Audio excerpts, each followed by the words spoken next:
8radio.com.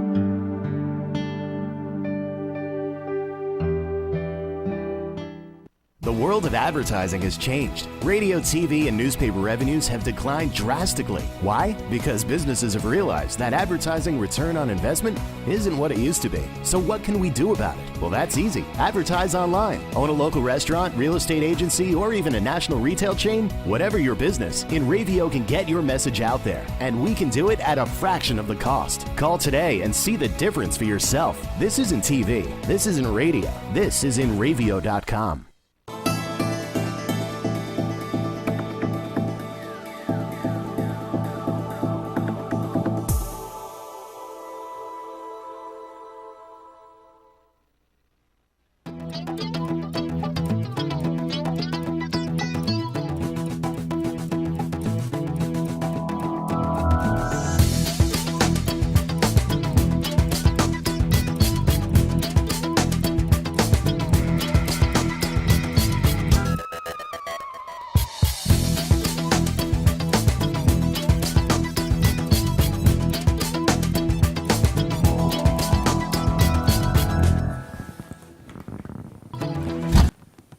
Hello again, everybody. This is Joe Larson. You're watching the 505 on Racing Show. Welcome. Hope you had a nice week, a good weekend. It was Mother's Day this past Sunday. I hope everybody had the opportunity to do the family thing in between having, I guess, Sunday off from racing. But I guess there was a lot of Saturday night action. And it just always seems to be, you know, it's kind of funny, you know, the top series, the Sprint Cup, they race on Saturday nights and on Mother's Day weekend, and not realizing that sometimes the travel they have to travel home on Mother's Day. I mean, it's just one of those things. But anyway, it was all good. It was a good weekend. The weather was fabulous here on Long Island for those of our viewers who are all over the country, as we talked about last week. What else? What else is going on? I watched, I wasn't going to talk about this, but I watched a video of an incident that happened at the local racetrack here on Long Island. And it was in what they call a Super Pro Truck division. And I have to wonder what's going to happen. I know there was a lot of talk as to what was going to happen and who was going to get thrown out and whatnot. And I guess that's hard to do when you only have 10 or 12 or 14 race trucks in a division. You don't want to start sending people home. But I got to tell you, and the incident occurred in the Super Pro Truck division, and in watching replays of this, it just went through me, because I know if I would have been the guy in charge when this incident occurred, it wouldn't have been a pretty sight. It wouldn't have been pretty, because this driver, and I'll say who he is. It's Frank Dumichis Jr. I don't know what he was thinking. Obviously, he was not thinking. And this is one of my things, you know. Enough stuff happens by accident on a racetrack that you don't need to do stuff on purpose. And I'll take you through what I saw from my point of view. And, you know, there was some stuff going on a racetrack, and between him and another race truck. And I really think the guy that got into him, or that he should have been upset with. I didn't talk to either driver, and maybe I wish I would have, but just to find out what was going through their heads. And what happened was they made contact. Yo, guys, it's a quarter-mile bull ring, and that's measured from the outside part of the wall, because when I've gone around it in the car, it's 2/10 from the inside. Just want to throw that out there. And you're going down the straightaway, and it's like 3.5, 4 seconds. Stuff happens. All right, there's going to be contact.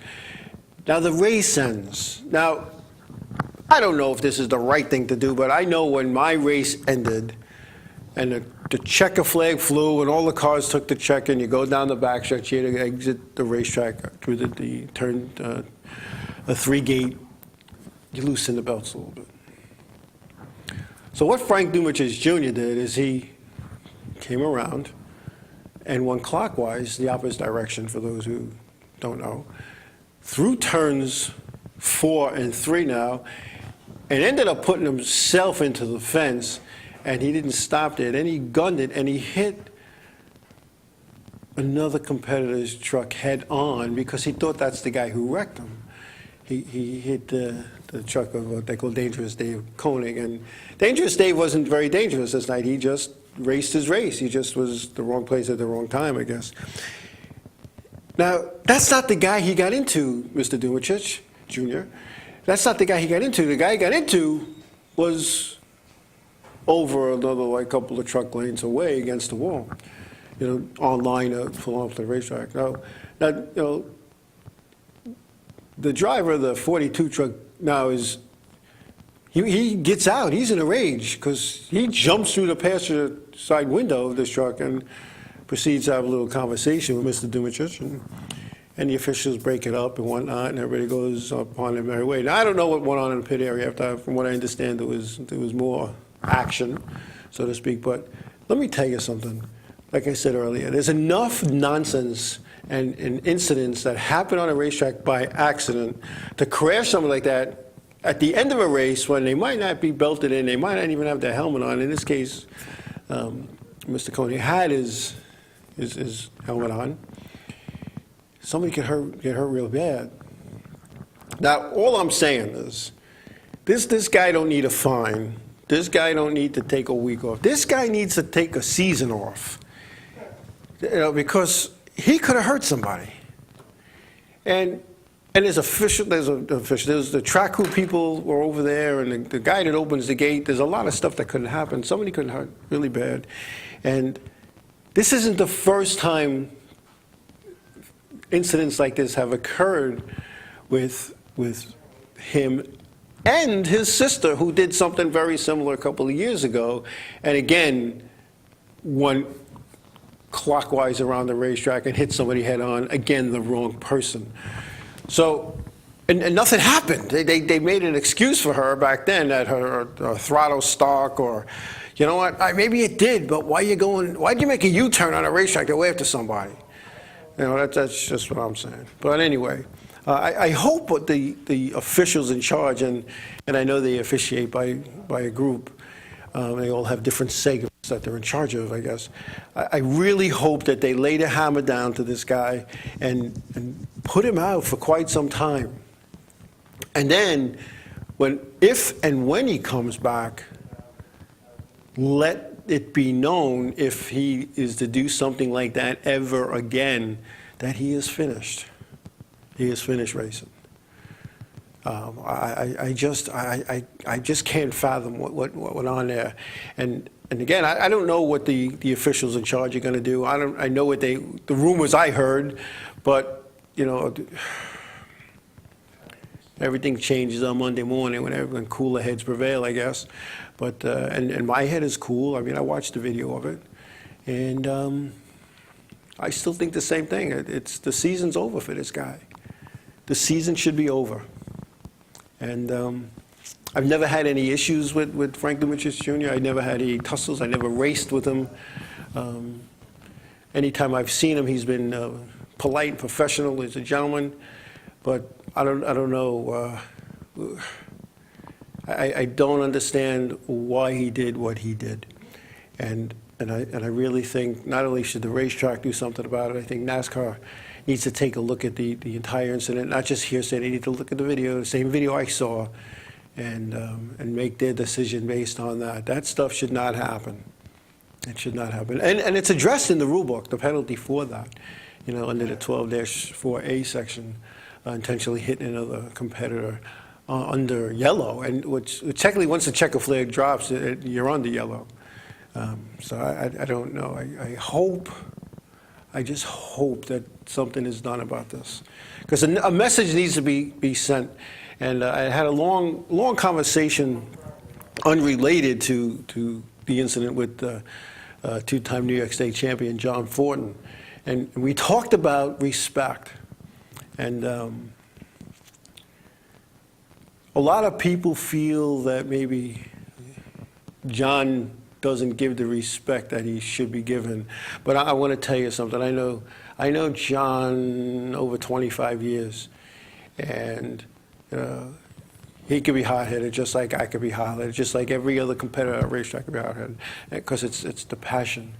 But I've never known him to deliberately wreck somebody, and I've never known him to do stuff on a racetrack that, when you think back, when you sit back and it's Wednesday and you look back at Saturday night's race and you go, maybe I shouldn't have done that. I don't think he's ever done anything like that. I've raced with John. I've gone door handle to door handle with John. We had our differences on Saturday nights, but on Sunday afternoons at the barbecues and watching videos, it was done. It was over. He's helped me in the past when I needed things, and whether it was a part or a trailer, or even I needed to get some laps, and he would let me take his cars out.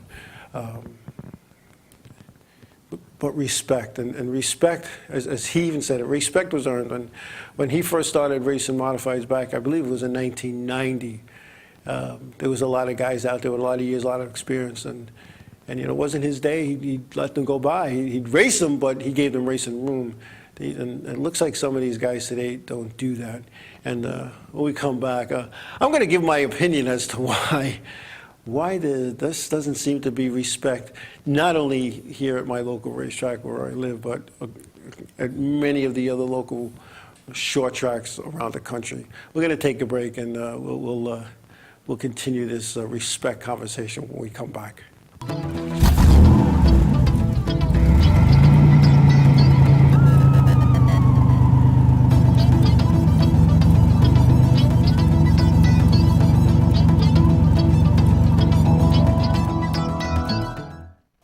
Hey Beatle fans, I'm Glenn Calderon. And I'm Lucy Diamond. Join us every Tuesday night from 8 to 9 p.m. Eastern Time for Beatles Across the Universe. On InRavio.com. Broadcasting to the world. Catch us.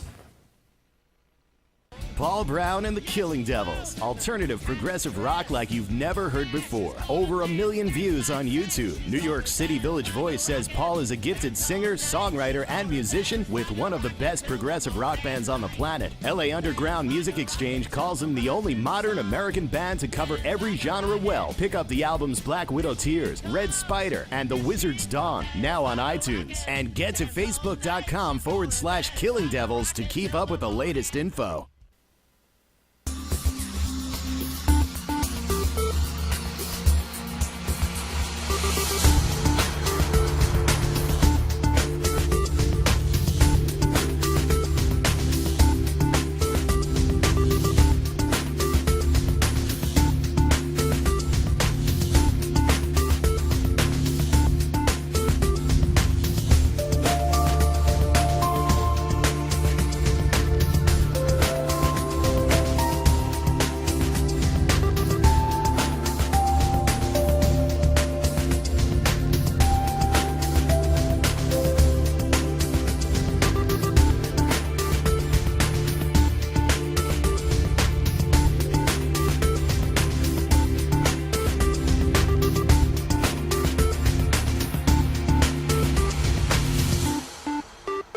Transmission of lice occurs from being in the wrong place at the wrong time. Like catching a cold or a flu. You have guaranteed peace of mind in every bottle of Got Lice because all of our products are completely natural And organic. but strong enough to cover all your lice removal needs while being safe and effective. Our professional technicians are specially trained with our exclusive proven technique to successfully comb out head lice. We come right to your home at your convenience. Whenever you want us. We bring everything needed to perform a successful and complete comb out while eliminating your head lice. And we leave you with our exclusive complimentary products to use for the next 10 days following our treatment. For free. Our technicians also check all family members who have been exposed to lice. Please visit us on our website today at gotlice.co or feel free to call 24 hours a day, 7 days a week at 646-257-0121. The world of advertising has changed. Radio, TV, and newspaper revenues have declined drastically. Why? Because businesses have realized that advertising return on investment isn't what it used to be. So what can we do about it? Well, that's easy. Advertise online. Own a local restaurant, real estate agency, or even a national retail chain? Whatever your business, InRavio can get your message out there, and we can do it at a fraction of the cost. Call today and see the difference for yourself. This isn't TV. This isn't radio. This is InRavio.com. For over 60 years, Hanson Carpet has put the customer first, providing only the finest quality products and service. And Hanson Carpet is so much more than just carpet. We also carry a wide selection of window blinds and shades, and our licensed and insured technicians can service any of your flooring or window covering needs. Browse our huge selection of laminate, carpet, linoleum, vinyl, and tile. Stop by our showroom today or visit hansoncarpet.com. No matter what your project, Hanson Carpet has got you covered. In Ravio.com.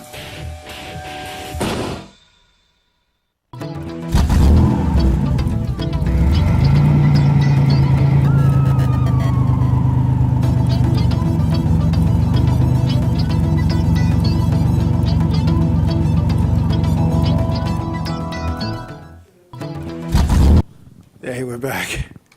Yeah, we were just chatting about the traffic. That Oakdale merge, the guy who designed that should be shot. How does 10 lanes, 5 lanes in each direction, go down to 6? It's like a funnel. You're cruising along and the road's this wide, and then it's this wide. I don't understand why they did that. But anyway, that's for another show. Respect. Respect. Now, what is respect? Respect is a double-edged sword, I guess. Because basically, I've always been told in order to earn respect, you got to give respect. And some people feel just the opposite way, that they should get it automatic, maybe because of who they are, what they are, whatever they are. But respect. And on a racetrack, that's a tough pill to swallow sometimes, respect, because, and I joke around about this, and I talk about when some people put their helmets on, it's a little bit too tight. They might want to go like a couple of sizes up because it's squeezing their brain. And, they go on a race. It's like they go off the ramp or they go down the hill or go around the mountain. However they get onto the racetrack, they go over that little bump where the wall is, and that separates the pit area from the racetrack. And all of a sudden, it's all about them. And the respect. Now, I'm going to go back in the olden days, because I tend to do that because I'm an old guy. So I go back in the olden days. You go back in the olden days, and the difference was the guy who drove the race car, 9 times out of 10, brought it to the racetrack and fixed what they broke. So sometimes the respect that they were given was, I don't want to spend 5 nights in my shop fixing this thing. I'd rather spend the 5 nights in my shop making it better. Now let's fast forward to now. When you look at the racing scene today, in my opinion, there's many, many people, drivers, who drive for somebody today. Maybe because the guy that used to drive it doesn't have it anymore, maybe because they're getting on in age and years and they don't want to drive anymore. Maybe they lost that desire to go out and win, but they don't want to go and walk away from the sport, so they get a hired gun. Whether that guy or gal drives for free, what deal you have, who gets the cash, who gets the hardware, who gets a percentage, who don't, whatever the deal is. So what happens is, again, in my opinion, and I want people to say, this is my opinion, is chariot racing. Thanks for your mic. A guy gets in somebody else's race car. They're the driver. Hey, hey, someone say, you want to drive my car? Oh, yeah, I'm going to drive it. What do you bring to the table? I bring a sponsor. All right, good. We got a sponsor. Go race. And they wad the machine up. They wad that car up, and it's all bent and demolished, and it's going to take 6 nights in the shop to fix it. I don't care. It ain't his money. It's the guy who owns the car's money. Sometimes it's daddy's money. That's where the respect thing kicks in. Because if they don't have respect for their other fellow competitors, and they don't have respect for the guy or gal, or guy and gal that own the race car, then they shouldn't be out there. And I'm tired of going to these races, wherever they may be that I go to, and watching how can I say it? Watching some drivers just punting people out of the way, sending them into the infield, getting behind them from the outside and giving them that little hit in the right rear wheel that sends them backwards into the wall. I don't understand that. And then they think that's the greatest thing. They think that's the greatest. Oh, hey, I got that guy. What happened to passing a guy? A really good race car driver told me one time, because I would try to pass you in 10 feet when I raced. And I'm going to share a little story that I had with Neil Fiola Sr. at the racetrack not too long ago.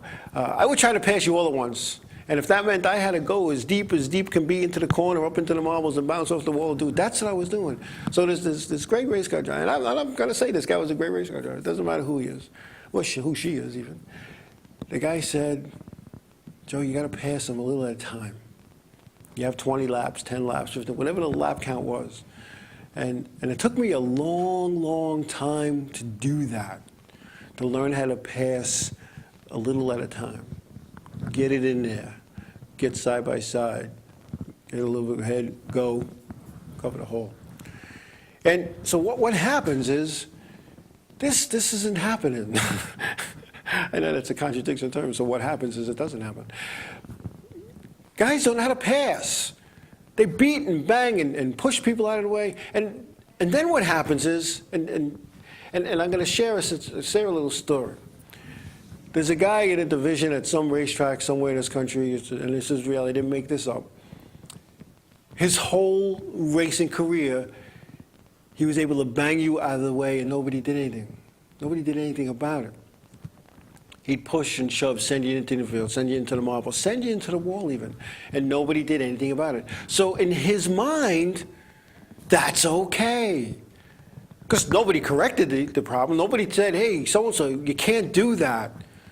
Nobody penalized him for doing that. And you just wrecked that guy for no reason, so you're going to sit out for a week or 2 weeks or the rest of the night, whatever the case is. So he thought he's doing, wow, I'm doing okay. Nobody's stopping me.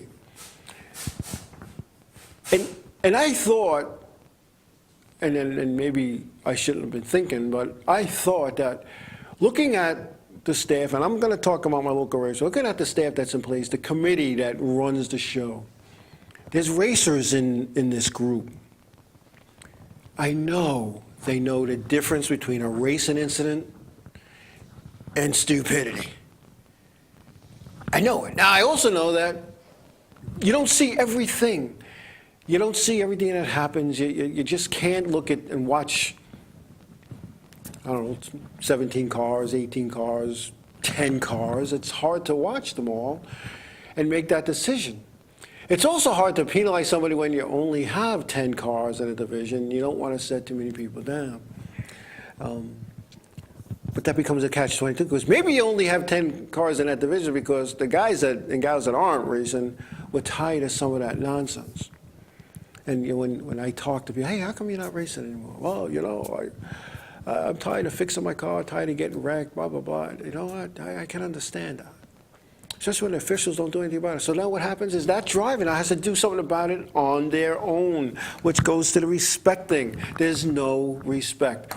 And they need to show respect. They need to show respect not only for the competitors, but for the guys that are running the place, the officials, the promoters, the people in the seats that come to see good, hard racing and not to go watch guys destroy their equipment week after week. And it's the same guys and that are wrecking themselves and wrecking people. And I watch this stuff sometimes, and I watch videos like, did he really do that?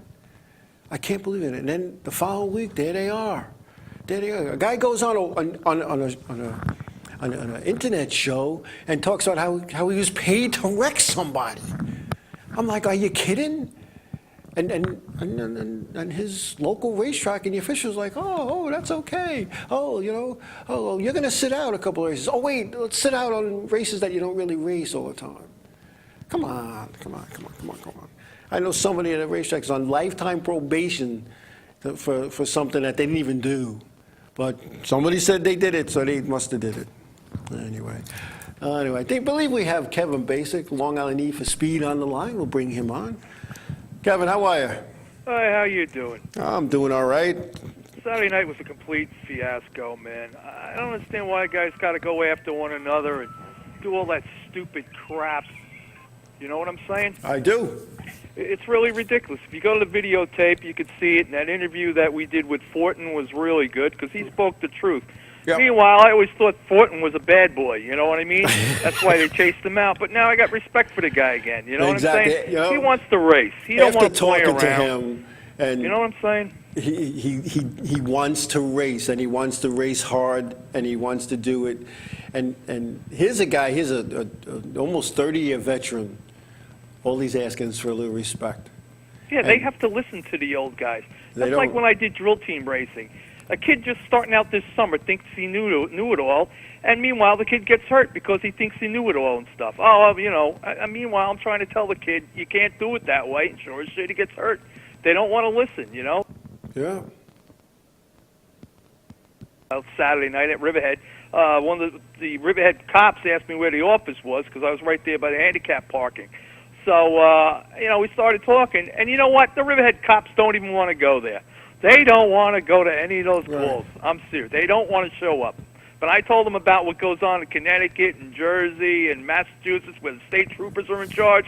Yeah. If you did that on the racetrack, you would be put in handcuffs and prosecuted. The police were going to prosecute you for what happened. And the same yeah. thing with the safety issues and all that. The police run the racetrack. Well, They need to was do at- that here, man. They need to do that here somehow. I was at Thompson one day, and there was an incident on the racetrack, and a guy got taken out and put into the fence. Or whatever. So when he drove into the pit area, he drove into the guy's big Snap-on toolbox, knocked all the tools down, pieces went flying. He backed out, went to his trailer. The Connecticut State Police went over to him, arrested him for leaving the scene of an accident. That's good. Well, why don't they do this here on Long Island? I Let me don't- tell I you wish- something right now. They need Mike. I know he's like last man or whatever, but they need Mike from PA to run the show because he don't take no crap. And you heard it from Fortin's mouth that he didn't take any crap up in Pennsylvania. No. You know what I'm saying? He I know. was stiff. You know what I mean? Yeah. Well, you know, Seriously. as you know, many of the officials, not just here on Long Island, but throughout the country at church tracks, their hands are tied with what they're allowed to do, and This is the Bowling Gray of the North. I swear to God, this is Bowling Gray of the North. But yet that racetrack gets fans in the stands. The That place is place is packed. packed. packed. They turn people away. Yeah, it's a shame. It really is. It could be here on Long Island too. You know, and I just want to give some shout out to the sponsor for Old Timers Night, the tow truck. Was it Bugatti Brothers? Briganti Brothers. Yeah, they're gonna come across with some sponsorship money for the guys. I got on the phone with the Garden State Vintage Club. I'm trying to get Gil Hearn to come down with this guy Marty has his number 12 Pinto. I'm trying to get Marty to come down, and hopefully maybe, I know Gil's son's racing at Wall now, but hopefully Marty will come down with Gil. I also got a hold of the near New England Antique Racers. Right. I put a word out, and they're going to put on their website that we're looking for cars, and I know there's cars out there that raced on Long Island. There's the Pinto of Tommy McCann's totally being restored. Tommy McCann's Vega's still up there. The 49 of Chris Young's car's up there, and there's a car that Georgie Brunhustle drove his Vega. I also got a hold of Eddie Brunhustle Jr., and I asked him if he'd try to get his father to come. He goes, yeah, I'll try to push the issue. And anybody out there that knows any race car drivers that raced on Long Island, they're more than welcome to come that night. And we can make this a really, really great night. And I don't like people that, I wish I could have Marty Himes help me.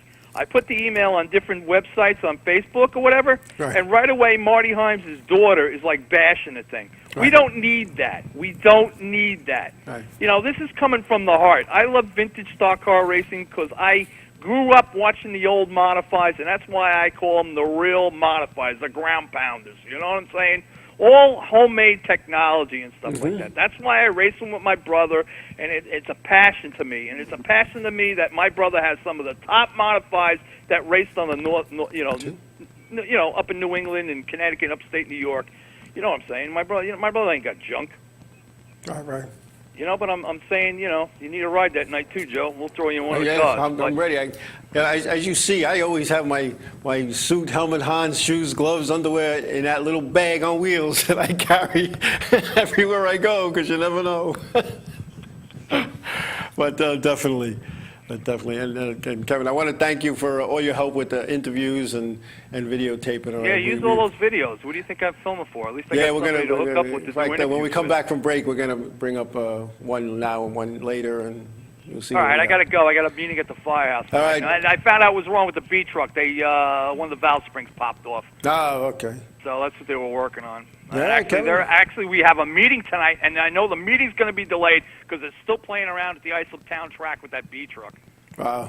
So tonight was like their official first practice or whatever. Well, they should have practice on Tuesday instead of because now we're going to be delayed at our meeting.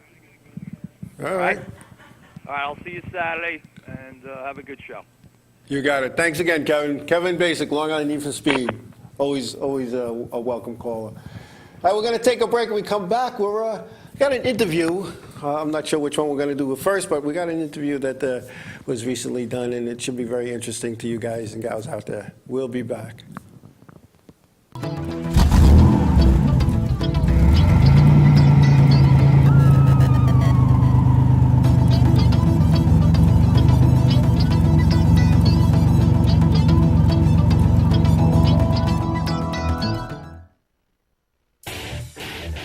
InRavio.com.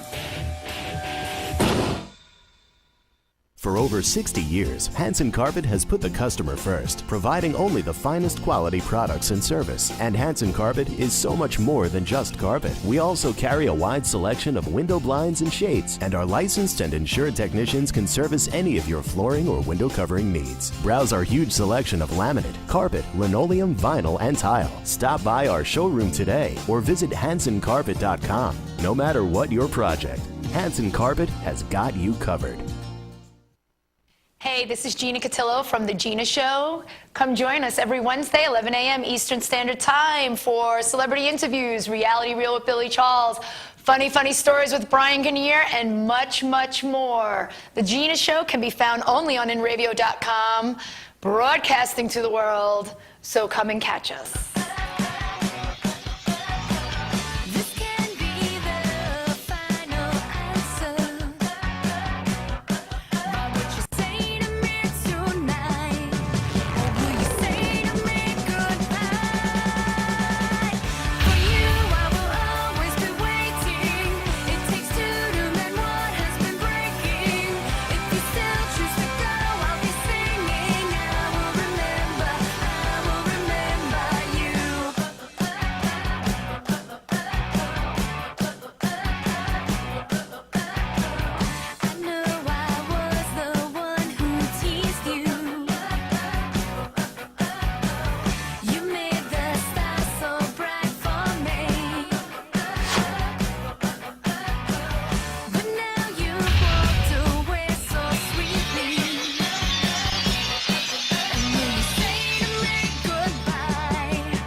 The world of advertising has changed. Radio, TV, and newspaper revenues have declined drastically. Why? Because businesses have realized that advertising return on investment isn't what it used to be. So what can we do about it? Well, that's easy. Advertise online. Own a local restaurant, real estate agency, or even a national retail chain? Whatever your business, InRavio can get your message out there, and we can do it at a fraction of the cost. Call today and see the difference for yourself. This isn't TV. This isn't radio. This is InRavio.com.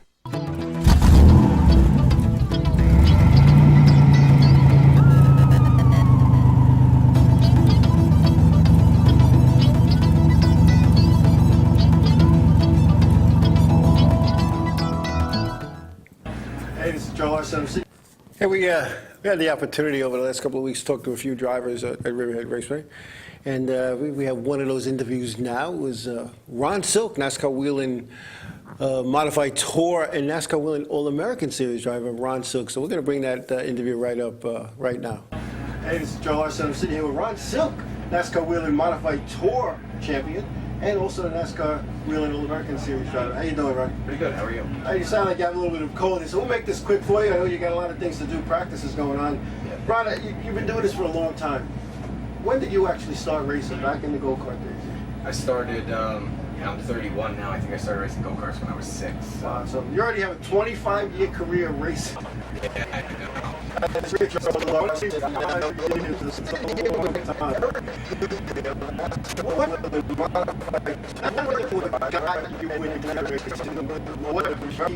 we're going to come back. Obviously, there was a little technical difficulty there, but we'll be able to get the whatever was wrong with that out. I know I can't. I'm not a technical we have my family-owned car. I ran a couple races in here we go. 03, I believe, and ran some in 04 too. And that was really all we did with my own. And then now you drive Eddie and Connie Partridge, and that seems to have worked out very well for you. Yeah, it's. I've had some good rides along the way. I drove for the hills, and after that, I started driving for Connie and Eddie Partridge. But it's worked out really well for me, and I think everyone involved. We've had quite a bit of success, and hopefully we can have some more. And where do you see yourself? Where do you see yourself down the road? What's the plan for Ron Silk? I don't know. I don't have much of a plan, to be honest. I kind of just take it year by year, and if we're all still having fun and doing well, we keep going, you know. There you go. And we're sitting in this nice hauler. Eddie and Connie Partridge is a hauler. Even though Eddie lives right down the road, you travel all over the place or something. Yeah, pretty much all over the East Coast. We ran down in New Smyrna in February. Raced at Bristol and Loudon, and used to go to Martinsville and been out to Mansfield, Ohio. We don't race there anymore, but there's definitely some pretty long trips. Definitely. Now, looking forward to this season. What's the goal for Ron Silk this year? Once you win a championship, your goal is always to try and do that again. We didn't really get off to the start we needed to, but we haven't had a bad finish yet, so just kind of got to get it turned around a little bit, and I think your goal is to win the championship, but it's no fun racing every week thinking about points. So don't worry about that till the end, and hopefully we can go win a couple races and get ourselves in the hunt. Now, who are some of the people that have make this happen? Tommy and Danny Grasso, they do all the work on the car. The car's housed at Tommy's house. Obviously, the two most important people are Connie and Eddie Partridge. They love racing, and they give us all this stuff to go do what we need to do. So they're the two most important people by far. And without people like Eddie and Connie Partridge in this sport, a guy like you wouldn't have an opportunity like you have. Yeah, absolutely. They make, in short track racing, it's people like that keep it going. Absolutely. Well, Ryan, I want to wish you continued success. Thank you. Here and everywhere you run, and I want to thank you for your time. No This problem. is Joe Larson, 505 on Racing Show, and the Long Island Need for Speed. Thanks, man. I want to thank Ronnie Silk for taking the time out. Ronnie wasn't feeling too good that day. That's why he had his glasses on. I don't know if it was his allergies or what, but his eyes are like all red and swollen, and he wasn't feeling good.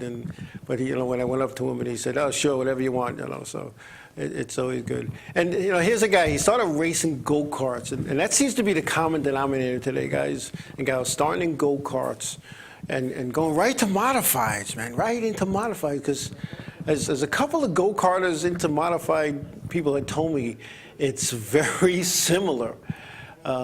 Very similar. I mean, it's the horsepower is not the same, obviously, and the suspension isn't the same, but they say they kind of work the same way. But started racing go-karts when he was 6, and he's 31 years old. He's been racing for 25 years. 25 years already. He's raced, Tour mods, SK mods. He failed to mention he was up in Canada, running in Canada, in Delaware, Ontario, Canada, battling for a win with Doug Colby, his brother-in-law, believe it or not. Trying to make it happen, and they were both battling for the win, and it didn't turn out the way they wanted it to turn out, I guess. But he didn't get it the way he wanted to turn out, and ended up taking out Eric Goodale, who was running a solid third, just waiting for them to slip up. But they've gone all over. They wherever there's a race, they show up. And when I say they, it's Ron Silk and driving the Eddie and Connie Partridge's own car with the Grasso brothers turning the wrenches, and another group of guys that have been around for a long time, you know, and they just keep going back, and I don't know, yeah. Thank you for that little whatever, but you know. When Ron first came into the tour, I was the race director then, and it was a family, you know, operation, and you know, his dad was kind of running the show and sponsored by the family business, and he was good, but he just missing. And Ron was a guest on our show. Actually, he had a calling guest a couple of years back, and all of a sudden, he got a ride with the Hills, and all of a sudden, there was a whole different Ron Silk on the racetrack. Not that the equipment he had with the family team wasn't good. It's just that the Hills have been doing this for a long, long time. The late Roger Hill had some good people in the seats of his cars and a lot of success. Miss Roger Hill, I miss him. I miss talking with him. And his wife Sandra, who's turned the operation over to their son David, and missing at the Spring Sizzle was the Hill team, which I thought they would make it up, but I don't know. They come all the way from North Carolina. But when you talk to these guys, and you talk to like Ron Silk, he's been doing, like I said, 25. He's a young guy in comparison to some of the guys that he's racing with and against. When you talk to these guys, you know, to these guys, it's not a job. It's not, like Ron said, you know, once you win a championship, that's your goal. You want to win another one. It's like, you know, I've always said to drivers coming up, I had a couple of new drivers drive for me over the years. And I was willing to take that chance when one with my daughter in two different divisions, and one with Randy Johnson, who went to a racing school, and that was his only experience. And I figured, let's take a shot. And we set up goals, and this is how I did it. You know, we go out in warm-ups, just stay in the back of the pack, don't pass them, just get some laps in, find your line, and that's it. And then the qualifying races would start, heat races. You're going to start last. The way the handicap works, you're a new driver, you start last for 3 weeks. And the goal was stay on the lead lap. That was the goal. Until you learn how to stay on the lead lap, that's all you're going to do, is just try to stay in the lead lap. The next goal, once you've achieved staying on the lead lap, I want you to pass one car. Just one. Pass that one, and don't let that guy or gal pass you back. Once you've done that, now our next goal is to pass a couple of cars and qualify. After you've done that, the same premise starts. Pass one car, pass two, pass three. Now we want a top 15. Now we want a top 10. We want a top 5. And that's how I did it. And that's how I wanted it. Now, if they came in on the hook, so what? We fix it.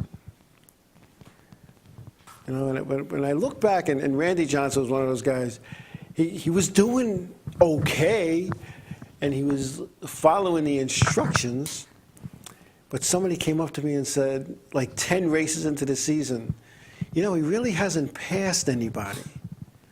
I'm like, really? So I got the videos out, and I got the DVDs, and I'm sitting there watching, and the only cars he really passed were guys like who were down in the infield running on the apron just to get out of the way, or guys who were pulling out, or guys that were, you know, a bunch of laps down. And Randy only drove for me for 1 year, and you know, him and his dad were going to move on to the legend cars, and he realized that, you know, there's more to being a car owner than taking it out of trailer and go race. And you know, it's kind of funny. Like that was a respect thing.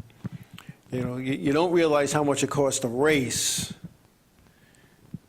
until you're going out of your own pocket to do it. You know, some drivers take it for granted. They show up with their stuff and they're going to go racing, and no matter what they do, they go home, and the following week the cars are put back together for them.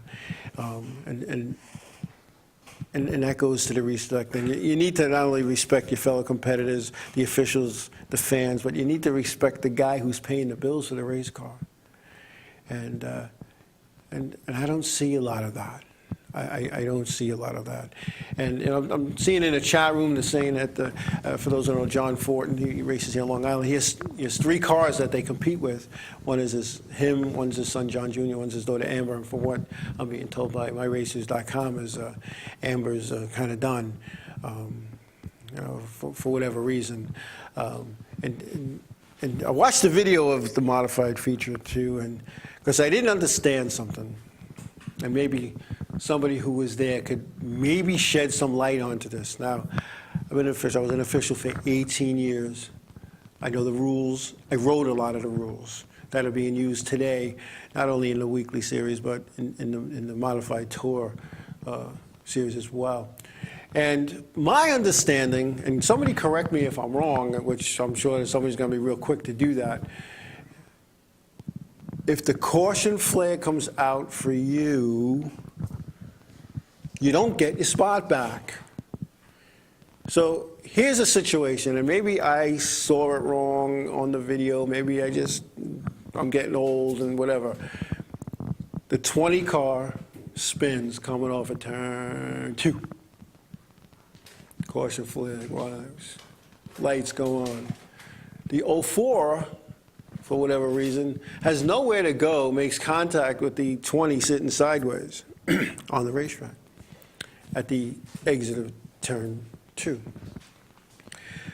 Next thing I know, the flag comes out, the 20 drives away, the 4 kind of drives away. The 20 goes right back to their spot, I guess up in 3rd or 4th. I'm like, doesn't belong there. He was the caution. The 04, who couldn't get by because it was a blocked racetrack, goes to the back of the pack. I don't understand that. Did I miss something? I don't know. I don't know. If they're going to say that the 04 stopped there, and because there was contact, and that's why, so both cars needed to go in the back, and both didn't. And I know in the tour we've done this where the track is blocked. We've allowed guys to go. So I don't know.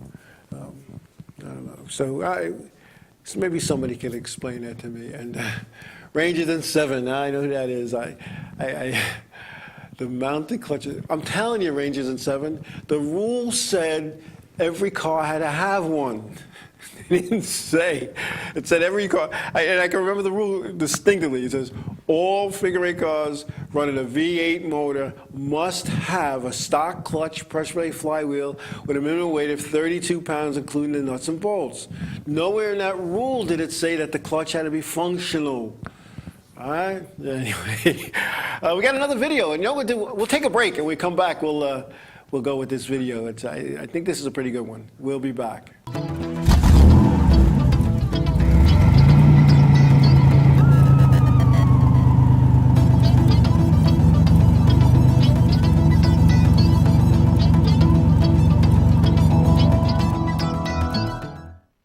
Hey, Beatle fans, I'm Glenn Calderon. And I'm Lucy Diamond. Join us every Tuesday night from 8 to 9 p.m. Eastern Time for Beatles Across the Universe. On InRavio.com. Broadcasting to the world. Catch us.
Hey, we're back.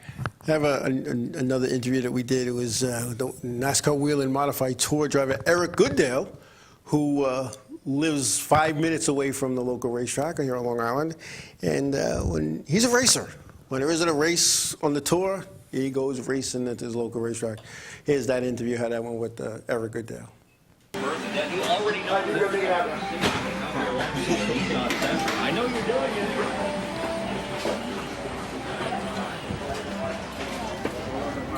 Go.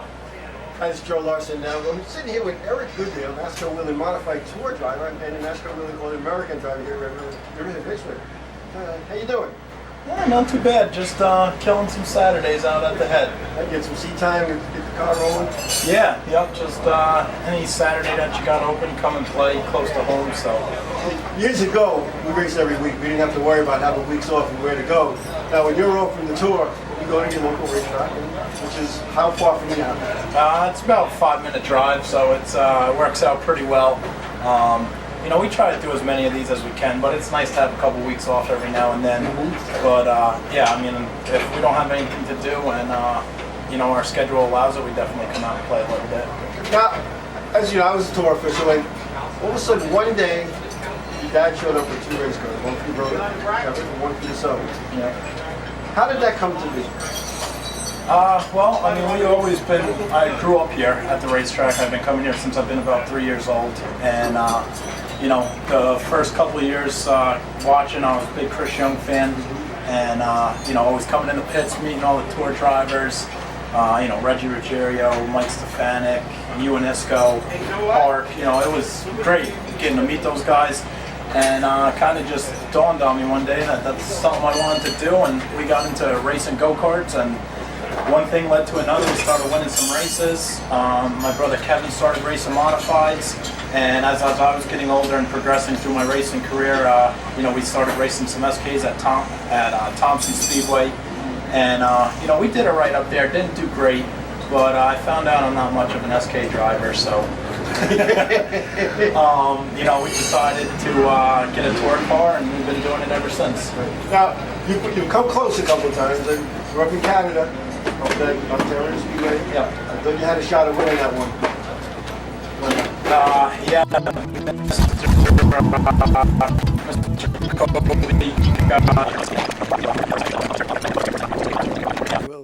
We'll be back with the conclusion of that one. That was a good interview with Eric, and the common denominator, go-kart. You know, the guy came out of go-kart, and yes, he is. He's the current point leader. Believe it or not, who would have thought? Who would have thought that he'd be the point leader after technically, even though it's 2 weeks, 4 events at a racetrack he's only going to because it's 5 minutes from home and the tour is off. He's you know, it's kind of funny. I remember when Kevin, his brother, came in, rolled into Stafford one afternoon or one morning after, I don't know, being done with his local racetrack over what might have been a misunderstanding, but they came tour racing and they never kind of went back to their local racetrack and stayed tour racing. And I know it was tough. I believe the first year, and I'm almost positive, it was tough for Kevin to qualify. And I can remember there was a race, and I'm not sure what track it was. It was a real far one. It might have been Lake Erie, where he didn't qualify, so we thought. And they loaded up, and they're on their way home, you know, maybe trying to get back to Long Island, maybe race at the Riverhead Raceway. And all of a sudden, there was a recalculation, and he was in the show. And I had called Edgar Goodale, the father of Eric and Kevin, and told him to turn around. You're in, babe. Come on back. And they did. And a good bunch of guys. But I believe we're back, My Race News, we could get the conclusion of this video. Let's go back to Eric Goodale, Riverhead Building Supply. In my racing career, you know, we started racing some SKs at Thompson Speedway. And, you know, we did it right up there. Didn't do great. But I found out I'm not much of an SK driver, so you know, we decided to get a tour car, and we've been doing it ever since. Now, you've come close a couple of times, and you're up in Canada, Ontario Speedway. Yeah. I thought you had a shot at winning that one. yeah, Mr. Kobe. We'll get a handle on that one anyway.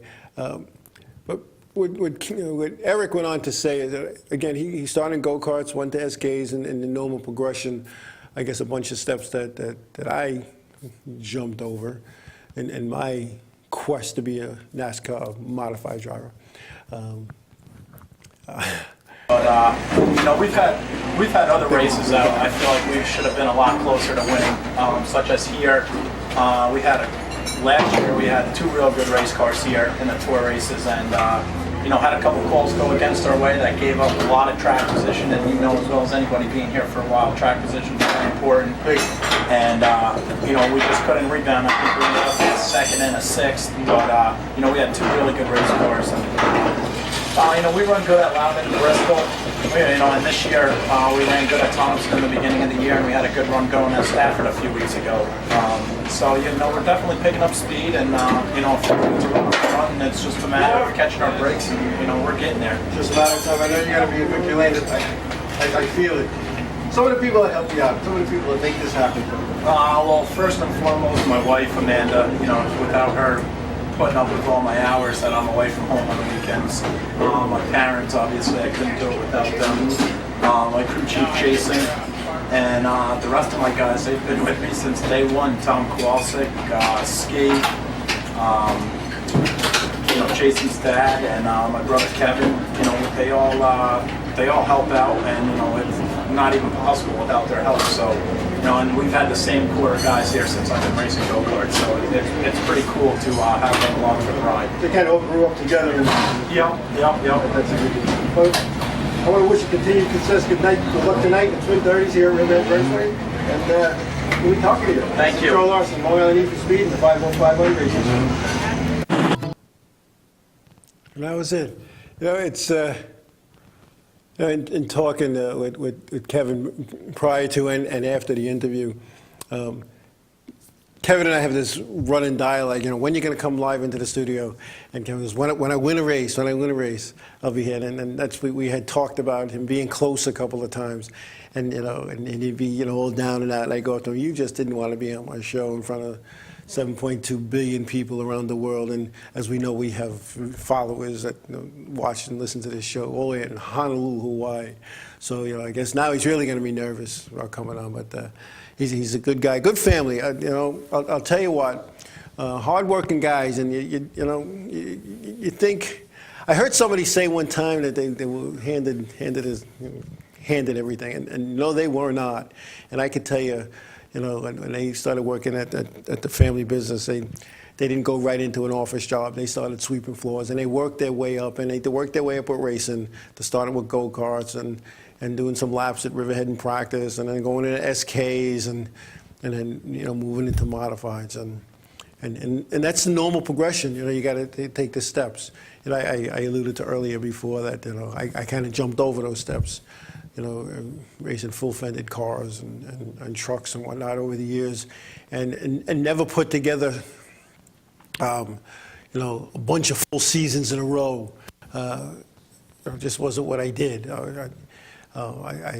I treated racing as a business, and when it wasn't profitable, we got out. When we had the funds to go race, we did it. I never raced out of my pocket. I'm not going to do it now. And I've helped a lot of people along the way. You know, with racing and not just with parts and equipment. I'm not a mechanic. I'll be the first one to tell you, if your car don't start, your race car don't start, don't call me to help you get it started, because we'll just sit around talking racing, and the next morning it's still not going to start. But there's a lot of people I helped over the years, and some remember, some choose not to remember, some forget where they came from, some forget what I did for them over the years. And I'm not tooting my own horn. I helped a lot of people over the years in racing. Whether it was with tires or cars or parts or whatever it was, because that's what I did. I approached racing as a business, which I've talked about on this show over and over again. You know, some guys are good enough drivers where, and if they're in a good enough paying class of race car, that the money that they make racing this Saturday is the money they use to go racing next Saturday. And if they have a bad night or a bad weekend, then they do what they got to do to make it happen the following week. But I never want racing out of my pocket. Just the way I am. I approach everything I do as a business. And maybe I shouldn't, but I do. Yeah, and I'm glad you brought that up because I knew he ran something else, WJ at myracenews.com. I couldn't remember what it was, so thank you. He did play in the Charger cars. And I had the opportunity to watch him race his SK. It was at Thompson, and it's kind of funny. His brother-in-law, Brad Van Houten, was also an SK driver, and there was an incident on the racetrack, and they're all driving around on the caution, and the next thing you know, they get into each other. It was, at the time, it was like, oh man, and kind of, they took each other out. The announcer made a comment about, Thanksgiving dinner is going to be pretty interesting at their house, but that's how you do it. But what I alluded to earlier about I stepped over some steps and didn't have a lot of full seasons. One of my issues, and I know I don't talk about it often, about the tour mod. For those who are out there, I know a couple of people inquired, hey, what's going on with your tour ride? My tour ride's still sitting there. The car's in the shop at Riverton, Connecticut. Wade Cole used it at Thompson at the Icebreaker and at Stafford at the Spring Sizzler, having a good solid 15-place finishes, I believe, in both events. On the lead lap in the first one and 2 laps down on the other, but the car was right there all day long, both times. And this is what NASCAR is telling me, is that I don't have enough open wheel experience, that I need to get some open wheel seat time. Now here's my dilemma, and again, I'm not knocking NASCAR, so I'm kind of glad that they do this, and hopefully they do this way for everybody, and for what I've seen, they do. I only have one car and one motor. I don't have a quarter-mile motor. I have a tour motor that's built for half mile and up. It'll be okay at Riverhead, so to speak, but we'll be doing a freshen up on that mid-season, and it's not in the budget. That motor is designed to race 16 events, and then it goes back to Billy the Kid to get that off for next year. Now, we're missing out on a lot of events, absolutely. But what NASCAR has asked me to do is do some shows at Riverhead, maybe run a couple of SKs, do an MRS, and then as long as I don't destroy 3/4 of the field, then they'll approve me for the half mile and unders. And it's only because I don't have any open wheel experience that it was put to me. My understanding, and I say this in a respectful way, my understanding when I had my conversations with the powers to be at NASCAR is that they would let me run Riverhead and Monadnock, and I was told today that that is not true. I misunderstood. All right, I guess I did.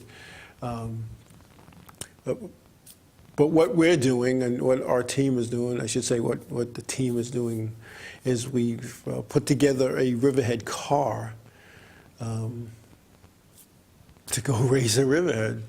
It's 95% done. And when I say it's 95% done, it might as well be 1% done because we don't have a motor for that car. We don't have a Riverhead type motor for that car. So I've been kind of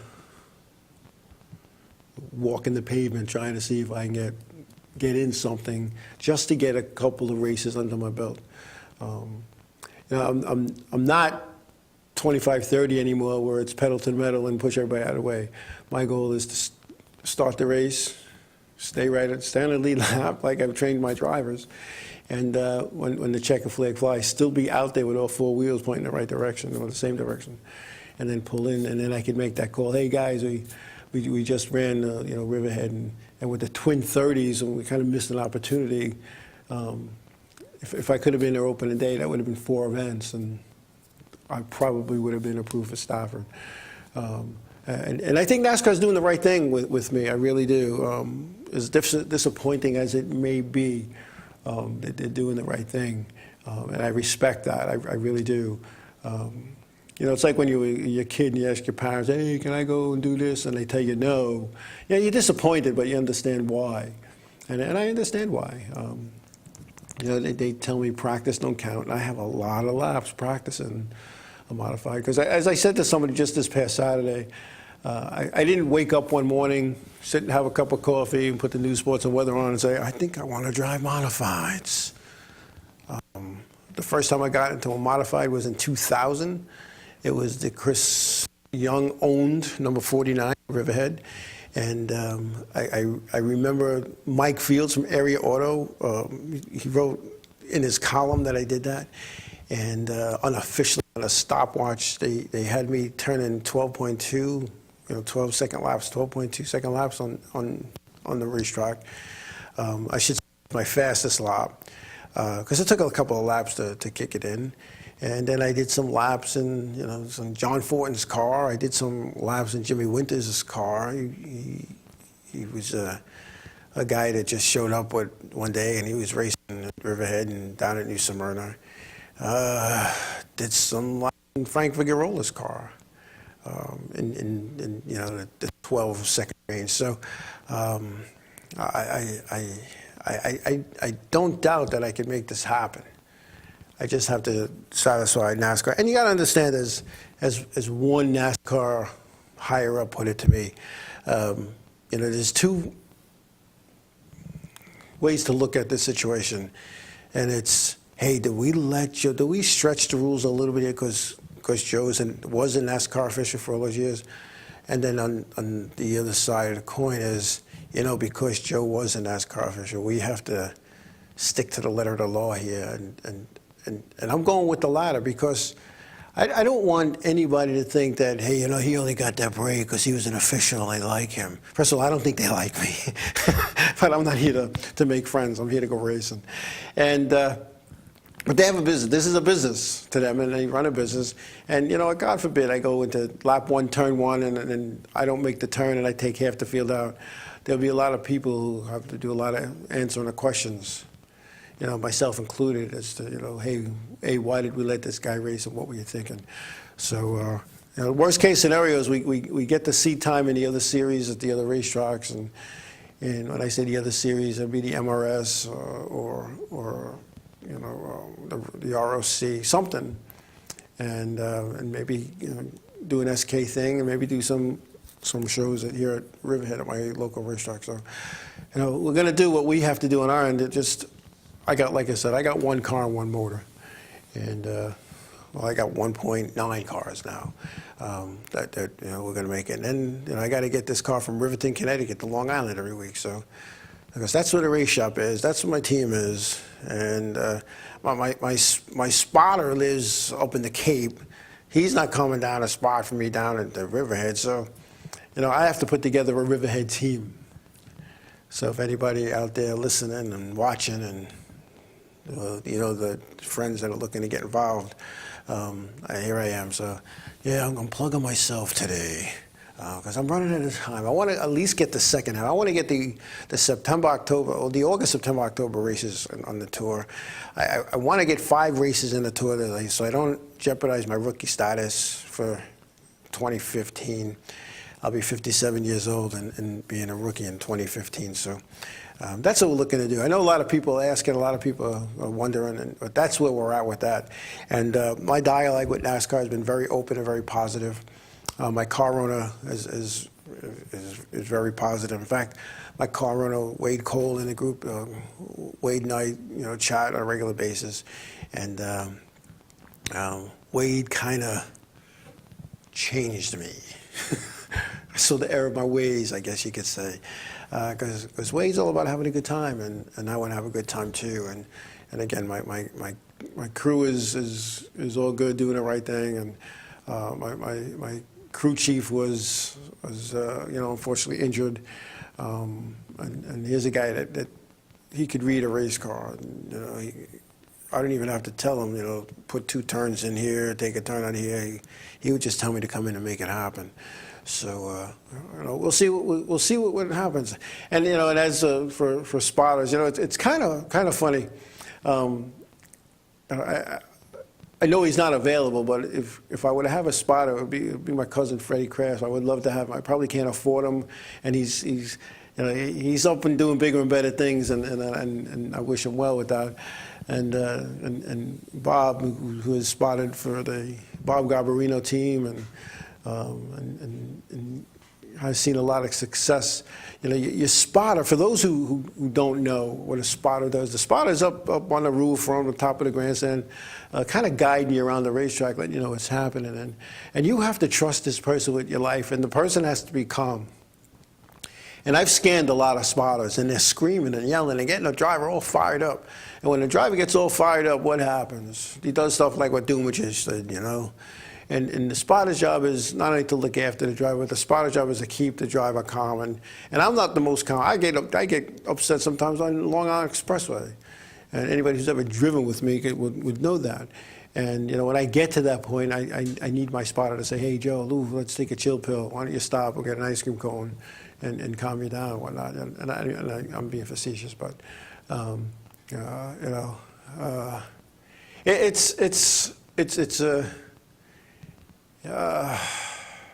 it's an interesting thing, but you know, and so that's the other thing. You know, that's the other.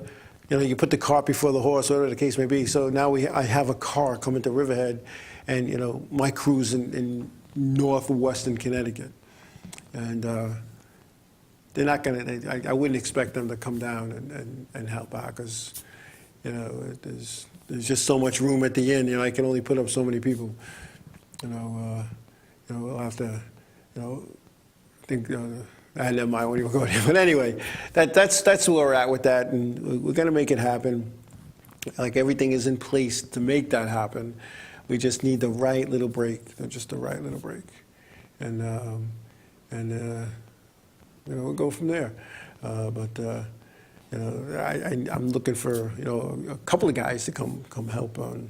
Because you know, I watched Terry Styles in his blunderbuss race opening night, and you know, the guy pulls in. He jumps out of his car, he opens the hood. I'm like, what do you? He had no crew, and I can't. You know, I'm not going to hop out of my car, get the jack it up, and all that kind of stuff. So, I mean, if I had to, I will. But you know, then you lapse down. But anyway, we're going to take a break. When we come back, we're going to move on and talk about some of the stuff that went on in Kansas this weekend. We'll be back.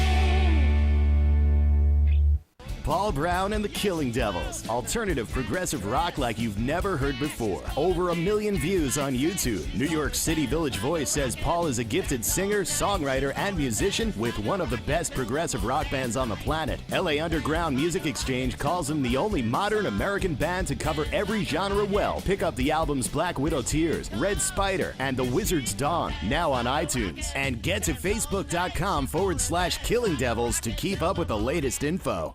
Transmission of lice occurs from being in the wrong place at the wrong time. Like catching a cold or a flu. You have guaranteed peace of mind in every bottle of Got Lice because all of our products are completely natural. And organic. But strong enough to cover all your lice removal needs while being safe and effective. Our professional technicians are specially trained with our exclusive proven technique to successfully comb out head lice. We come right to your home at your convenience. Whenever you want us. We bring everything needed to perform a successful and complete comb out while eliminating your head lice. And we leave you with our exclusive complimentary products to use for the next 10 days following our treatment. For free. Our technicians also check all family members who have been exposed to lice. Please visit us on our website today at gotlice.co or feel free to call 24 hours a day, 7 days a week at 646-257-0121. For over 60 years, Hanson Carpet has put the customer first, providing only the finest quality products and service. And Hanson Carpet is so much more than just carpet. We also carry a wide selection of window blinds and shades, and our licensed and insured technicians can service any of your flooring or window covering needs. Browse our huge selection of laminate, carpet, linoleum, vinyl, and tile. Stop by our showroom today or visit HansonCarpet.com. No matter what your project, Hanson Carpet has got you covered. Hi, this is Tony. And I'm Dan, and you're watching Dear Dad. Oh, wait, you're not watching it yet, but you should be every Thursday at our new time from 7 to 8. That's the new time. Dear Dad on Enravio.com. Only Enravio.com. Where else could it be? Tune in. On the internet. The world of advertising has changed. Radio, TV, and newspaper revenues have declined drastically. Why? Because businesses have realized that advertising return on investment isn't what it used to be. So what can we do about it? Well, that's easy. Advertise online. Own a local restaurant, real estate agency, or even a national retail chain? Whatever your business, Enravio can get your message out there. And we can do it at a fraction of the cost. Call today and see the difference for yourself. This isn't TV. This isn't radio. This is Enravio.com.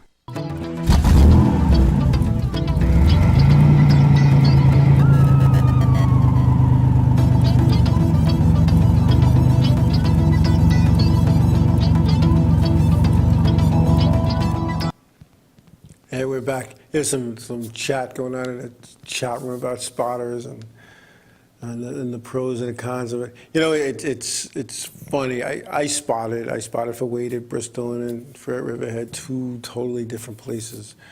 And I spotted for him. I spotted for Ed Denseski at Martinsville a few years back. Man, more than a few years ago. I'm thinking it was back in like 2000, 2001. Let's see, I spotted for my figure eight car, Brian Cicella, in the figure eight car. It was very confusing to me because, you know, one corner inside is really outside and the other corner outside is really inside. So I said left side, right side. I even spotted, it's kind of funny, I spotted for a kid in practice, and I really didn't know this kid other than in passing, and that was Gary Fritz Jr. And his spotter was helping somebody else get their car. Mechanically, there was a problem, and so I went out spotter for the kid, and you know, it was interesting, and a whole different style of driving than what Brian Cicella did, and I think I was able to make a positive change because one of the changes I suggested they did. And it wasn't mechanical, it was just the way he went into the corners. And kid's doing really well. He's doing very well. I don't think it'll be too long before he ends up with a win in that 57 Chevy. He's one of those, it appears to be calm race car drivers, and I think that's key. That was one of the things it took me, gosh, Sean, it took me, man, 20 years to figure out. Sometimes slower was faster, and many times calmer was a lot better. Just ride it out. The race, you know, I remember a race car driver, and I think he's in the chat room. He came to me afterwards after we wrecked on lap 1. He said, "Joe, on lap 1, man, where you going? Where you going?" And, you know, I had nothing to say. What am I going to say, you know? I just wrecked the guy's car, you know, and my own. You know, just ride it out, let it settle in, like that guy told me, pass a little bit of time. I was trying to, I'd go into the corner so deep, just, I could get past these 3 guys. And I'd get past them, I'd go up into the marbles, and then they go get their spots back, because I'd be coming down. I'd be coming down into people, you know, but anyway. But I had an interesting discussion with Neil Fiola Sr., not too long ago. Neil, our prayers are with Neil Fiola. He's going for valve replacement surgery. I believe he's going tomorrow or Wednesday, or both, because he's having some procedure Tuesday and the valve replacement Wednesday. So now I've known Neil for almost probably 40 years. And his car wasn't kept not too far from where I lived as a kid growing up, and his racing partner, Roy Deal, his car was just blocks away from my mom's house growing up. And Neil and I had a nice conversation. But again, before I move on to this, keep Neil in your prayers this week as he goes through this surgery. Hopefully it makes him a new man, because he's having trouble breathing and his valves aren't working, and so he's having 2 valves replaced and among some other things. So keep him in your prayers. But anyway, we had a nice conversation. And he said to me, he goes, Joe, I love you, man. He goes, I know you a long time, since you're a kid.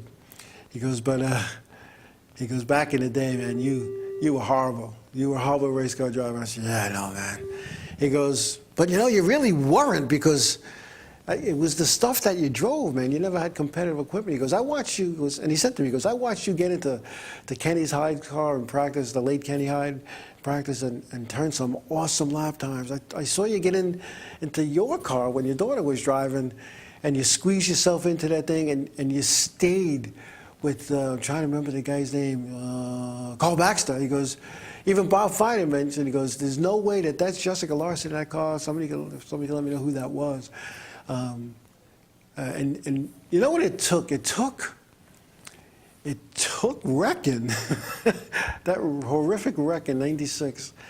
That wreck changed a lot of things. It changed a lot of things. And one of the things I learned is you don't take your race car out unless it's right. And we weren't right that day. And I had a car owner at the time, and I drove for somebody, and his philosophy was, well, it's good enough for now. And, that day it wasn't. And a lot of people, I don't think I ever said this to anybody. There was no power steering that day. I'm not going to get into it. Basically, yeah, I'm going to get into it. We had a nice power steering pump. Nice power steering pump. And I get to the house. We kept the car at his house. I get to the house. We're going to go racing. It was a Sunday show. And I get to the house Saturday. We're going to load up one. That was a whole other thing. He needed money. The car owner needed money. So he sold his truck and the power steering pump. So now we have no way to get to the racetrack. And I look at the power steering pump, and it's like, looks like something he got out of a junkyard, because he did get it out of the junkyard. And it was blowing water. There was, I don't know, they must have found it in a puddle, but there was no power steering. So that was part of the issue, and I should have never went out racing. And I ended up borrowing a truck from my brother's brother-in-law's friend. I didn't even know the guy. I used his truck, and because nobody knew except for me whose truck I used, and he didn't know my number, and he was trying to get a hold of people to try to find me. It was a whole big thing, but anyway. So I learned, and I look back, and if the car ain't right, you don't go racing, and you gotta play it cool. Your eyes gotta keep moving. You gotta know what you're doing, and what I did that day, because it's funny. It's 18 years ago, Derek. I'm finally starting to remember pieces of it. One of the things I remember is when I came down the straightaway and I bounced off the 22. The 19 hit me. The 19 hit me coming off the corner, so I got all squirrely. But because I had no power steering, I'm trying to turn the car like this, and I'm wrestling with the steering wheel, and I bounced off the 22. But by bouncing off the 22, I got straight again. And then I went into the corner, and I couldn't turn it, so I jerked the wheel, and the car looped around. And Mark Lento came, and he kind of tapped me in the bumper. So I drive off the race car. I park on the backstretch, and I'm sitting there. I'm watching the cars go by. I said, no, there's nothing wrong. I'm going back out. So Ron Harrison and Bobby Law are leading the race, and so the leaders go by, and who's last? Who's last? Okay, here comes the back of the pack, and I go. But what I didn't realize was the back of the pack was just about to get lapped, and bam, I get hit. So I get hit, I'm unconscious. Next thing I know, it's 2 days later. I'm in the hospital. I don't remember anything after that other than seeing my foot in my lap, my shoe in it. I thought my shoe got knocked off, but it didn't. It's pretty gruesome. But a lot of time passed before I got into a race car again. And I didn't get into a race car again until I had the opportunity to run a race, like a match race kind of joke thing with Bill Bryce III. He drove somebody's car, and I drove Rob Nunziata's car. And I remember Papa Nuns, it took a lot of heat from my wife at the time for letting me do that. My daughter was crying. It was a whole big thing. But I went out there and had a good time with it. The sweat was dripping off me. I was actually scared as I was going up the ramp. I'm sitting there and says, Joe, what are you doing? Just ride around. Just ride around. Make it quick, whatever. And we're going, and Bill Bryce III, he's tooting around like he's, shopping, window shopping, driving down, Fifth Avenue in New York City. And I had to just get past him because I didn't want to look that embarrassing. And then all of a sudden it was like click, like a switch went off. And I was going into the corners easy, but I realized that the way I was going in, my entry was a lot better than it ever was in my whole life, and I had a good time doing it. So it was fun. It was a fun day, and I don't think Papa Nuns realizes that he got that competitive thing back in me. But right after I became an official, and the rest is history. And then Slim Jim drove a car of mine. I took that out and practiced a few times, and had some fun with it and squeezed my little skinny butt into that. And there was a lot of drivers let me drive the cars. I don't know if it was because I was the head guy, and if I went up to them and they were afraid to say no, or they just let me take the car. Doug Hooley, I used to take his car a lot. Andy Lockberg in a late model '84, I took his car out a few times. Johnny Dennison's truck, I took that out a few times. I had a good time, but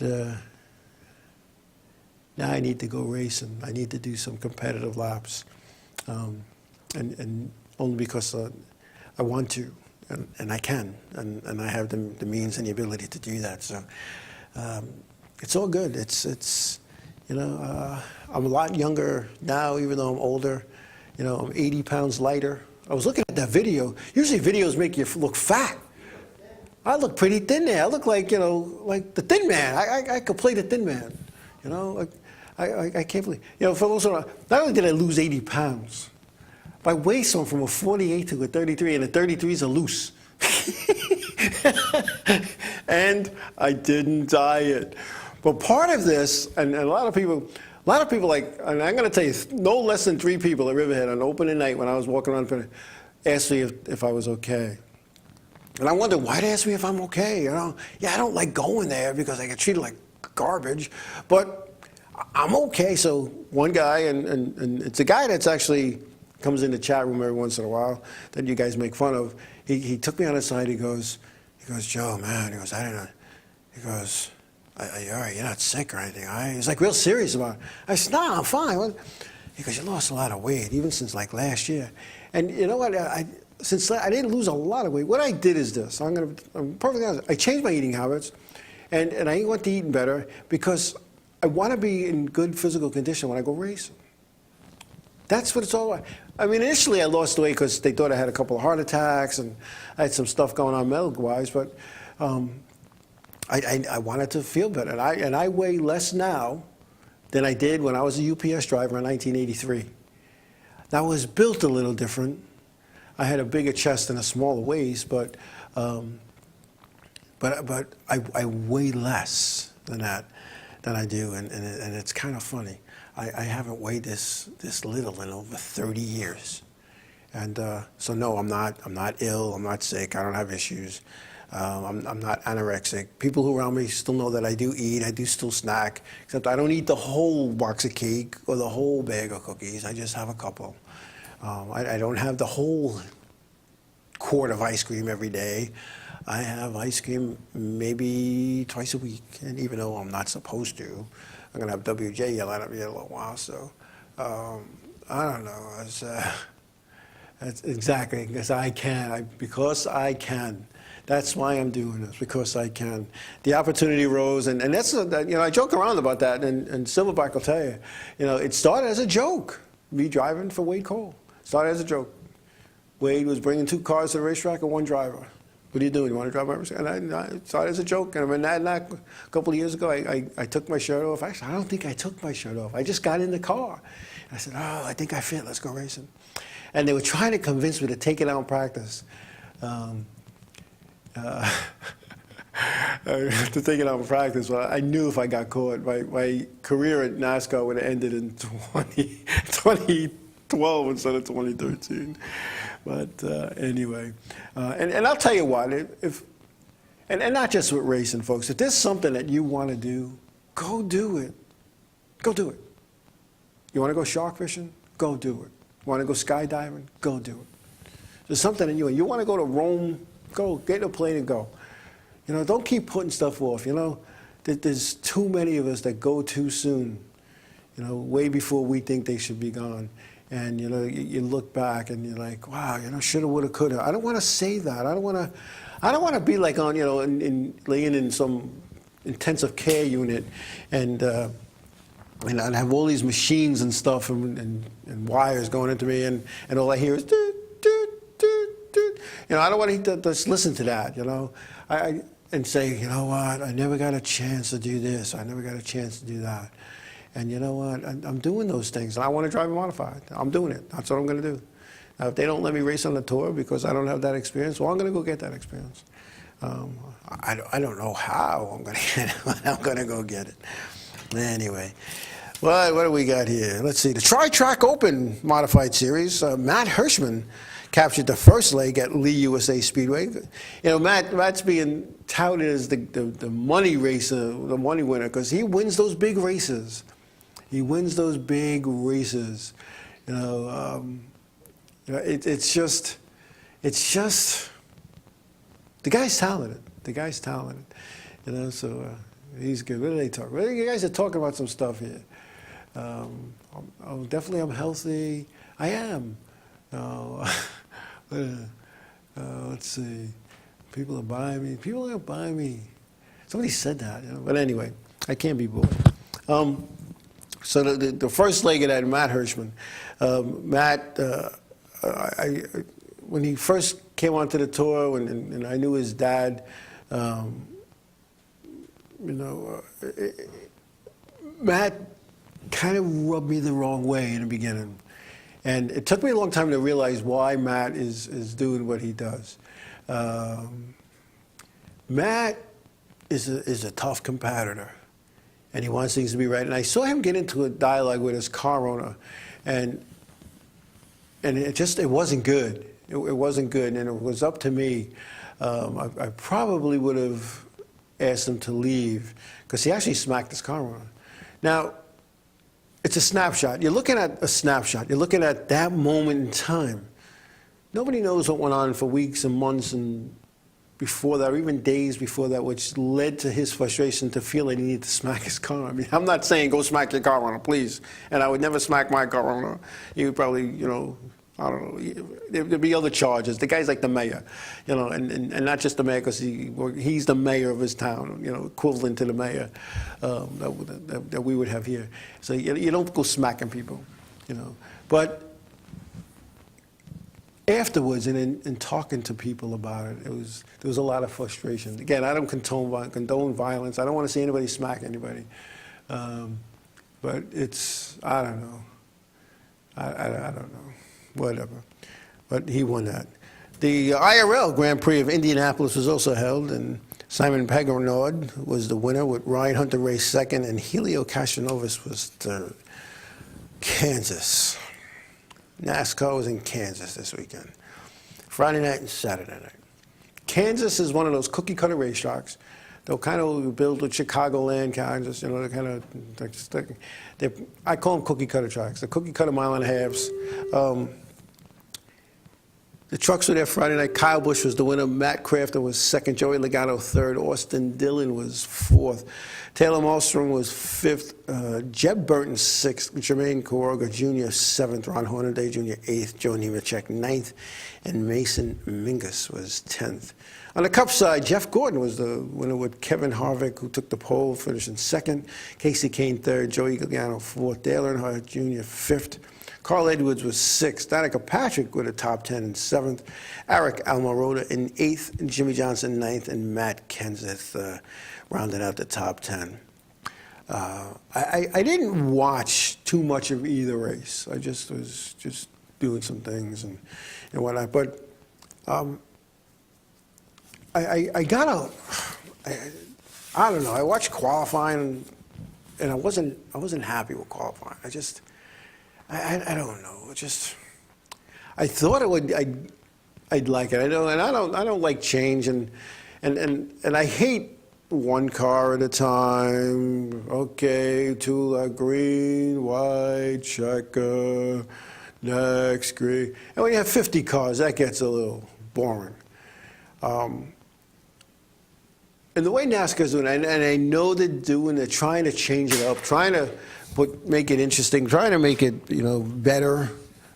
But I don't. I think it needs to be tweaked. I don't know, and maybe it's a little confusing to the average fan. This group now, this group later, and then if you're in this group, you can only be up to here.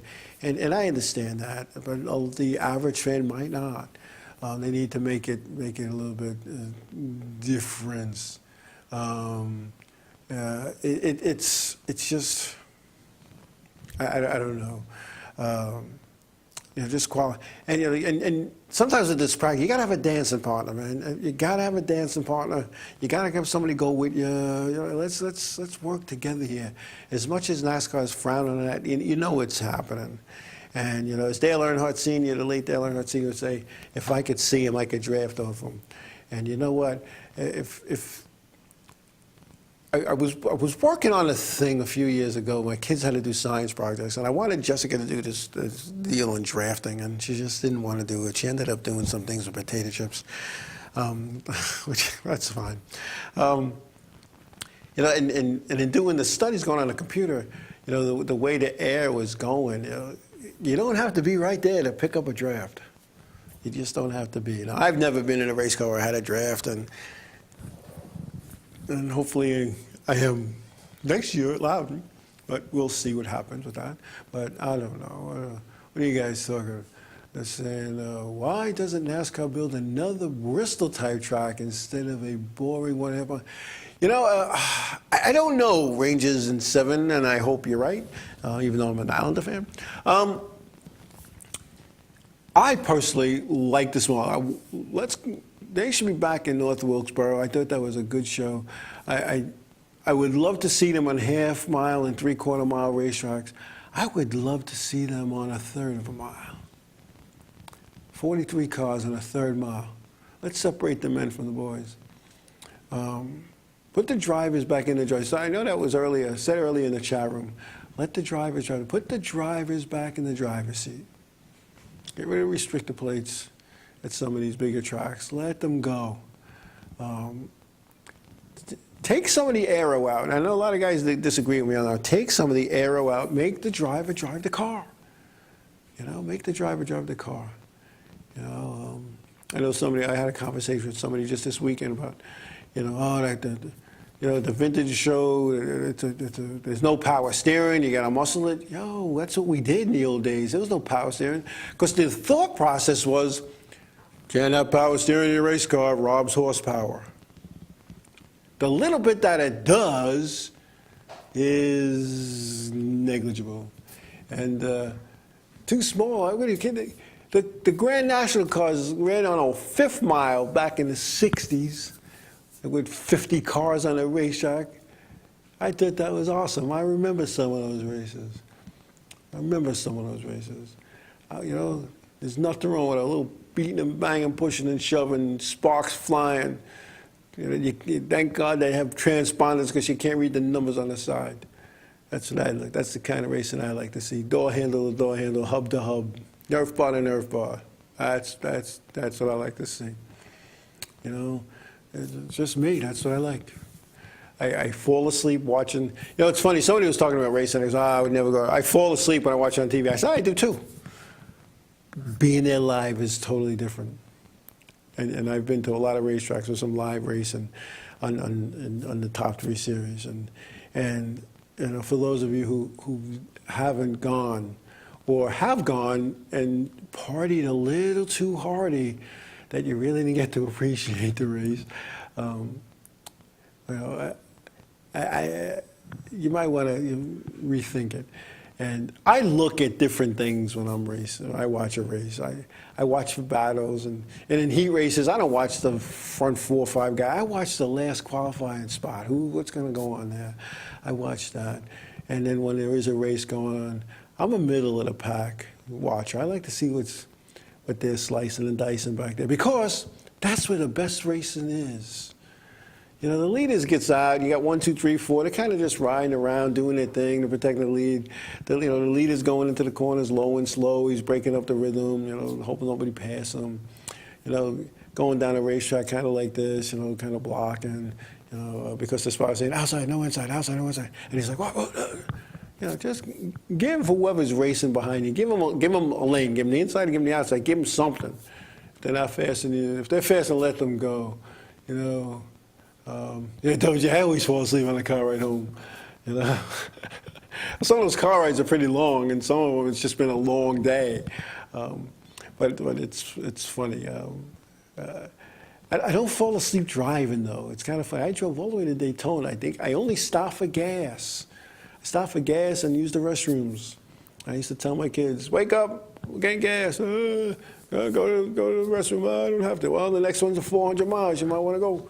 And they're going to drag their sorry little butts into the restroom, and they go do what they got to do. And, but I'm also going like 90, 95 miles an hour, as the Virginia State Troopers will attest to. I got nailed twice, and I got nailed another time in Baltimore. I got nailed going up Bristol. And all 4 tickets were 90-plus miles an hour or above. When I got pulled over in Bristol, it was kind of funny. I got pulled over. I'm on Route 19E, I think it is. And I'm going to Bristol. I'm cruising along, and it's open. There's nobody around. And I'm cruising along, and all of a sudden, behind me, the flashing lights come. I look at the speedometer. I'm doing like 93. It's a digital speed. I'm like, oh, man. And as I look at the speedometer, I look at the speed limit sign. It's on the side. It said 55. I said, oh, this guy's going to take me in. He's going to take me in. So he pulls me over. You know, he goes through the regular license, registration, insurance, blah, blah, blah. I give him all the paperwork. And he says, you didn't see me over there? I said, no. He goes, of course you know. It was probably a blur at the speed you were going. You know, I kind of chuckled. He didn't think it was funny, but you know, he wanted me to come back to court. He wanted me to come back in like 3 weeks and go to court, see the judge. And, you know, that's what I have lawyers for. I just had my lawyer call up, say, listen, we're guilty. What do we got to do? How much is it? Because my lawyer gave this whole story. Look, I got to get a hotel room. I got to take off from work. You know, now we're talking double jeopardy. Why I'm being penalized. And my lawyer's pretty good, man. He was pretty good at taking care of that stuff. But that's what you have lawyers for. That's what you have lawyers for. But anyway, you know, you guys talk about sleeping, right? Yeah, you're not allowed to go to sleep sitting in the passenger seat up front, I'm being told. You know, in the jump seat. You got to be in the back. I'm tired. I go to sleep. That's why, you know, it's going to be like driving back after racing all day. I just did 150, you know, 200 laps at 140 miles an hour. You really think I'm going to go 55 on going home? That's impossible. That's why other people have to drive. So I need somebody to drive me to and from. I joke around like I bring a limo to Riverhead. And I have a limo guy bring me, but no, whatever. But anyway, it's all good. This weekend, what do we got going on? There's not a lot going on. I don't know where I'm going to head up this weekend. I'm trying to get the seat time, so I have my bag, and it's on wheels because it's a lot of stuff as a driver. You got to have shoes, you got to have this uniform, fire suit, helmet, Hans, gloves, socks, underwear, and so it's just easy to have it on wheels. And I walk around the pits with a roller bag. People probably look at me and say, "What the heck is he? He looks like a homeless guy," you know. But I don't know. I don't know. We're going to take a break, and when we come back, we'll start to wrap up. I think I just woke him up in the control room. No, he's awake. He's busy doing serious stuff in it. He's always doing stuff. Always doing stuff. But next week, we will have, I believe, the interview we did with John Fortin, where we talked about respect.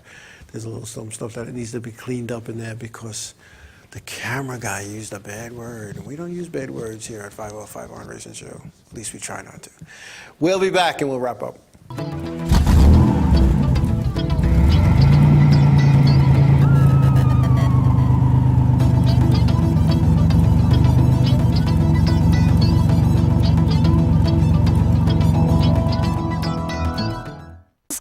Girls, girls, girls, girls, all have something to say. Some say their emotions get in the way. Some like them big, some like them skinny. Oh, girls, who's come this way? We must unite, this is the place. You don't have to show your face. Girls, I'll be a lady of today. So say what you The world of advertising has changed. Radio, TV, and newspaper revenues have declined drastically. Why? Because businesses have realized that advertising return on investment isn't what it used to be. So what can we do about it? Well, that's easy. Advertise online. Own a local restaurant, real estate agency, or even a national retail chain? Whatever your business, InRavio can get your message out there. And we can do it at a fraction of the cost. Call today and see the difference for yourself. This isn't TV. This isn't radio. This is InRavio.com. This can be the final answer. Now what you say to me tonight, or will you say to me goodbye? For you I will always be waiting. It takes two to mend what has been breaking. If you still choose to go, I'll be singing. I will remember you.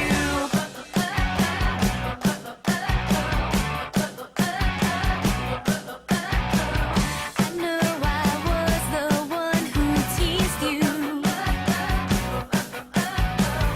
You made the stars so bright for me. But now you've walked away so sweetly. And will you say to me goodbye? Or will you stay with me tonight? For you I will always be waiting. It takes two to mend what has been breaking.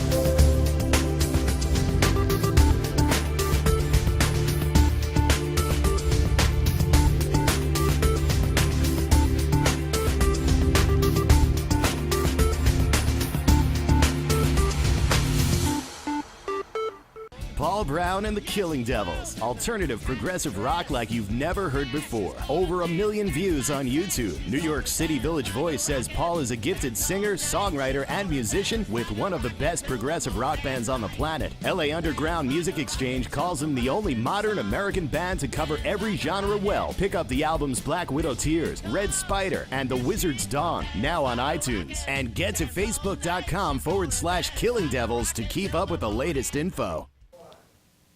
Hi, this is Tony. And I'm Dan, and you're watching Dear Dad. Oh, wait, you're not watching it yet, but you should be every Thursday at our new time from 7 to 8. That's the new time. Dear Dad on InRavio.com. Only InRavio.com. Where else could it be? Tune in. On the internet.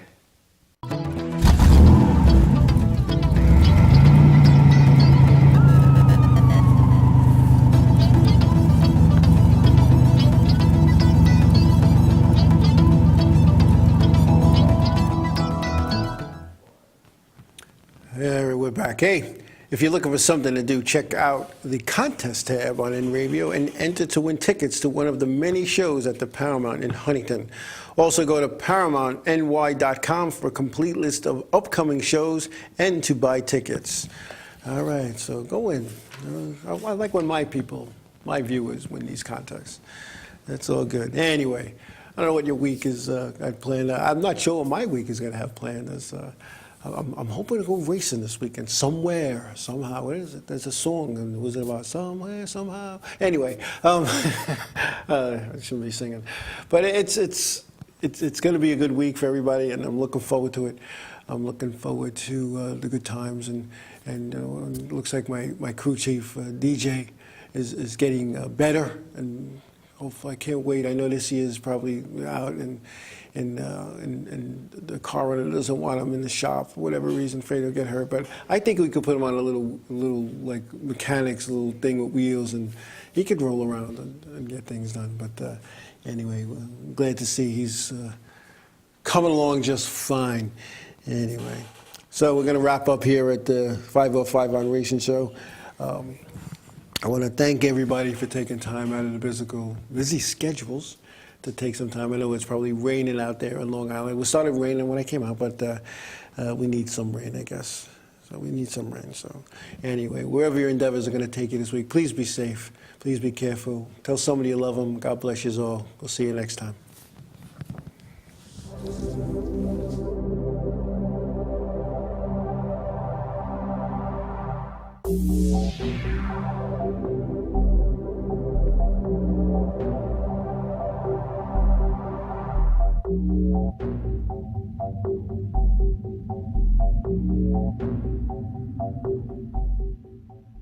InRavio.com.